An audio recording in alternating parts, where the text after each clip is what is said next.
Olá, meus amigos, tudo bem com vocês? Na lição de domingo, vem nos trazendo o tema sobre uma das desculpas ou escusas que nós podemos apresentar para não cumprirmos a missão. Uma delas certamente é o medo.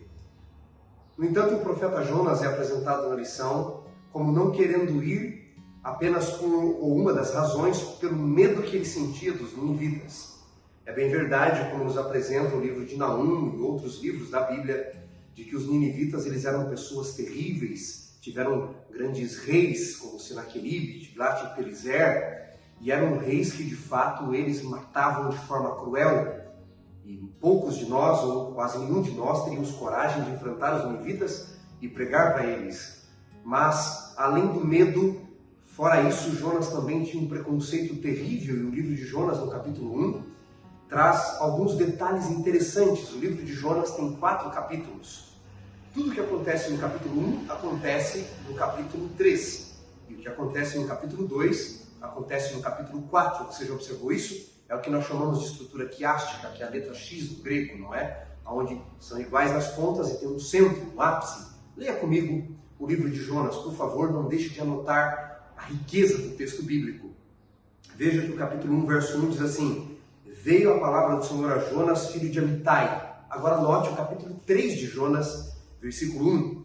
Veio a palavra do Senhor, segunda vez a Jonas, dizendo. Agora note o capítulo 1, verso 2. Dispõe-te, vai à grande cidade de Nínive, clama contra ela, porque sua malícia chegou até mim. Olha o capítulo 3, verso 2. Levantou-se, dispôs-se, pois, Jonas à cidade de Nínive para proclamar contra ela.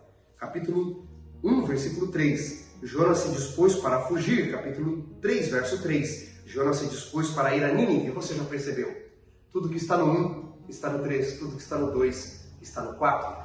No capítulo 2, Deus usa um elemento da natureza, um grande peixe, para tentar convencer e converter o profeta Jonas. No capítulo 4, ele usa um outro elemento da natureza, uma planta, para tentar fazer com que Jonas entendesse o que é amor e o que é evangelho.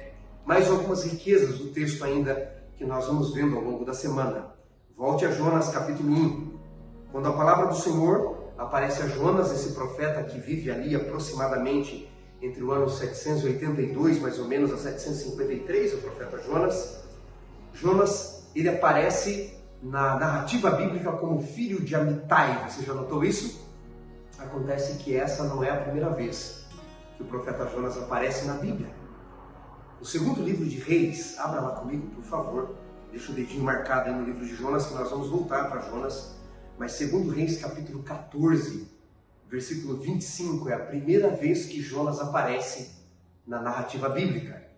E ali diz assim: restabeleceu ele os limites de Israel, desde a entrada de Ramate até o mar da planície, segundo a palavra do Senhor Deus de Israel, o qual falara por intermédio do seu servo Jonas, filho de Amitai, o profeta, o qual era de Gat-Hefer.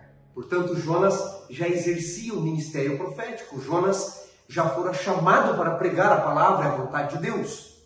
No entanto, prestem atenção, a primeira vez que Jonas foi chamado a pregar, ele foi chamado a pregar sobre a expansão de Israel, sobre a ampliação dos limites e do poder do povo de Deus. E aí Jonas adorava. Mas quando Jonas foi chamado a pregar sobre a salvação para a prosperidade de um povo que ele tinha medo, que ele tinha ódio, que ele tinha preconceito, que ele não gostava, Jonas então, ele recua. E diz Jonas capítulo 1, que ele se dispõe para fugir da presença de Deus. É impossível fugir da presença de Deus, disse o salmista. Para onde me ausentarei do seu espírito? Mas Jonas queria fugir da presença do Senhor. Por quê? Porque ele tinha medo. Sabe o que é que gera o medo? O preconceito, o desconhecido. Não entendermos que Deus pode amar os diferentes. Aliás, é curioso, o texto bíblico diz que Jonas, ele desceu para a cidade de Jope para pegar o navio até Tarsis. A cidade de Jope aparece 2 vezes na Bíblia, amados. Você se lembra quais são as 2 vezes que ela aparece de forma relevante na Bíblia? Aparecem outras, mas de forma relevante. A primeira vez aqui com Jonas, onde um profeta de Deus não quer pregar para os diferentes. A segunda vez, em Atos 10, quando Pedro está em Jope, na casa de Simão o curtidor. E Deus precisa que Simão pregue a Cornélio, mas Deus sabe que ele não quer pregar para os diferentes. Medo, preconceito, ódio.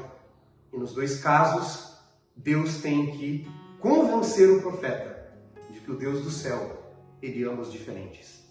Você é capaz de sentar à mesa com os diferentes? Eu disse ontem que evangelho não é transformar as pessoas iguais a nós, mas iguais a Cristo. Você é capaz de se sentar à mesa para dialogar e comer com os diferentes? Sabe qual é a mensagem aqui que Jonas nos traz da cidade de Jope? Deus está dizendo: eu amo os diferentes. Evangelho, missão de Deus, é pregar não só para quem é igual a gente, ou transformá-los iguais a nós, mas entender que Deus ama as diferenças.